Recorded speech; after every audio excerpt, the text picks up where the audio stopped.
ढेंकानाल जिले में आज सकाळु सकाळु कामाख्यानगर किंगपिंग फॉरेस्ट दुर्दांत अपराधी देवाशीष बेहरा को पुलिस 10 जणिया टीम एनकाउंटर करिछि। अपराधीर डाहाण गोड़र आंचुरे गुली बाजिछि। अपराधी नारे ढेंकानाल जिलार विभिन्न थाना 18 रु अधिक मामला रुजु होइछि।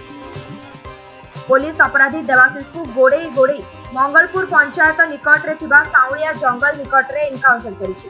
अपराधी पाखरु एक देशी बंदूक जबत होइछि। ना हूँ हंडा आलियास देवाशीष बेहरा कामाख्यानगर ये हूँ किंग ऑफ फॉरेस्ट कामाख्यानगर गोटे एक्टिव मेंबर।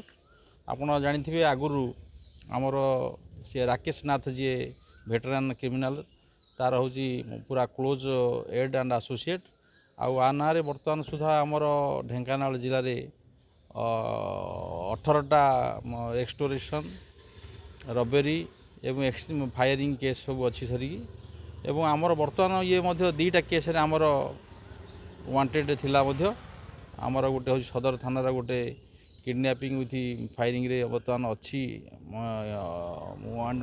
वांटिंग आउ कामाख्यानगर गोटे केस रे मध्य वांटिंग अच्छी लुचिकी बुलूला।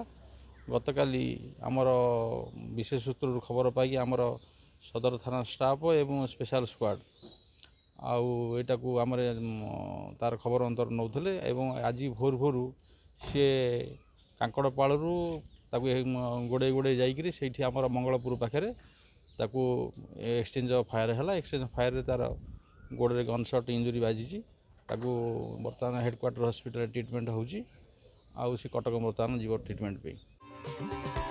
ढेंकानाल संतोष कुमार शतपथी रिपोर्ट समय लाइव।